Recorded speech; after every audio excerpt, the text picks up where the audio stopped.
Title: The Wrong Name. Every morning, Daniel sat in the third row from the back, second seat by the window. He was 12, small for his age, and wore the same faded green hoodie every day. His shoes had holes. His backpack had one working zipper.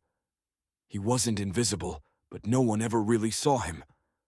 The teacher always called him David, even though his name was Daniel. He corrected her once, then gave up. Daniel lived in a quiet corner of the city, where the buses never came on time, and hot water was a privilege. His mother worked nights at the diner and slept during the day. His father had left before Daniel could even say, "Dad." At school, he kept to himself. No lunch money, no friends, no birthday parties. But he listened, closely. He was always quiet, always drawing, sketching scenes of imagined places where kids weren't forgotten, where teachers knew your name, where your smile mattered. One day the school announced an art competition. A picture of change. The winner's artwork would be displayed in City Hall, and they'd get a scholarship to the local art school. It was the first time Daniel felt something inside him lift. At home, he tore a piece from a brown grocery bag and used a stub of a pencil he'd found in the hallway. For hours he sketched, a world full of color and light, kids of every kind holding hands, buildings shaped like hope, skies wide as dreams. He turned it in, no name, no confidence, just a folded paper left in the submission box. A week later, the teacher stood before the class. "We have a winner," she announced.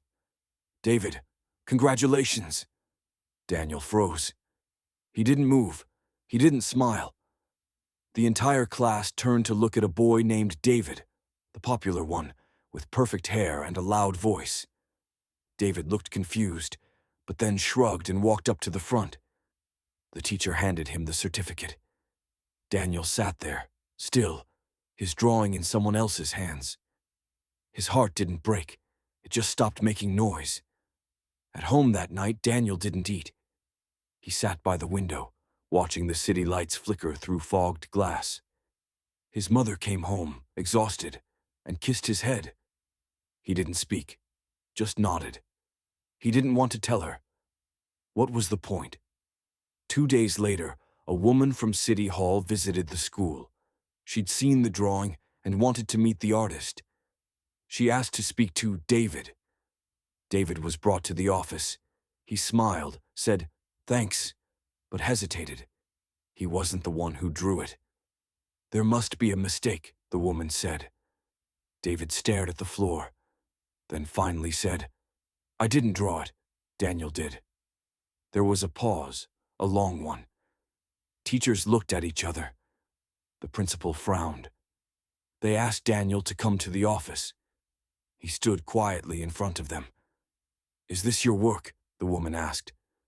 He nodded. "Why didn't you write your name?" He shrugged. "I didn't think it mattered." She knelt beside him and said, "It matters." A month later, Daniel's drawing was displayed in City Hall in a gold frame. His name was printed in bold under it, Daniel Reyes, age 12. He was offered a full scholarship to the local art academy. His mother cried when she read the letter. She hugged him so tightly, he almost forgot the weight he'd been carrying. His teacher never called him David again. Years later, Daniel would become an illustrator for children's books. His first book was titled The Boy Without a Name. It began with a pencil, a mistake, and a voice that finally said, "I see you."